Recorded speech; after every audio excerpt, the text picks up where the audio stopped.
JK Yadav Films present.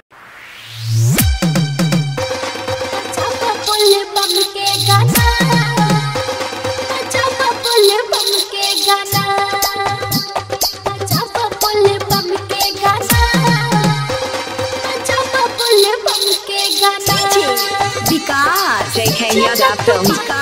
Recording Studio Kejriwal Music DJ वाला भाई करना तुमाना डीजे वाला भाई करना तुमाना डीजे वाला भाई करना तुमाना बजा बोल बम के गाना बजा बोल बम के गाना काबर लेके देव खड़े है जाना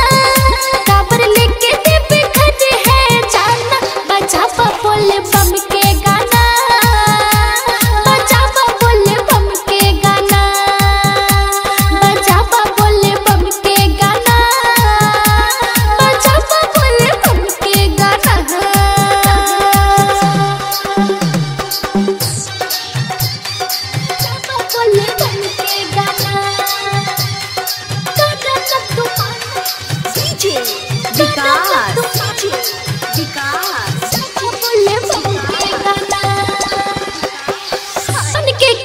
बाबा के द्वार हो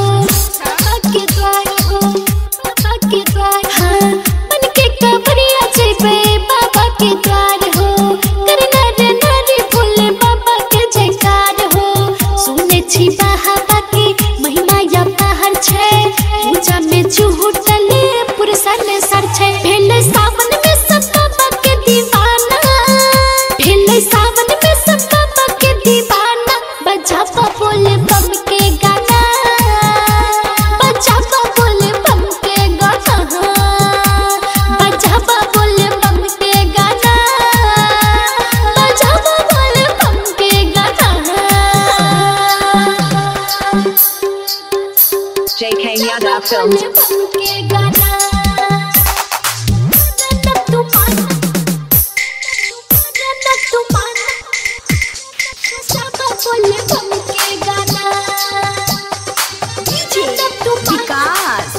बोले बम के गाना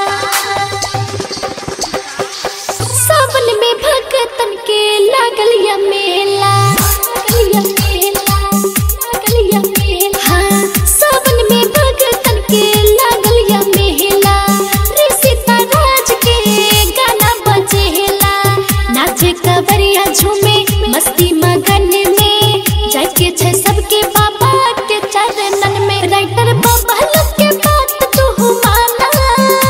ऐसन दिन नहीं आवे छे रोजाना बजा बोले बम के गाना बजा बोले बम के गाना बजा बोले बम के गाना बजा बोले बम के गाना डीजे वाला भाई करना तुमाना डीजे वाला भाई करना तुमाना बजा बोले बम के गाना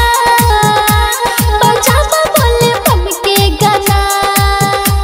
बजा बोले बम के गाना बजा बोले बम के गाना JK Yadav Films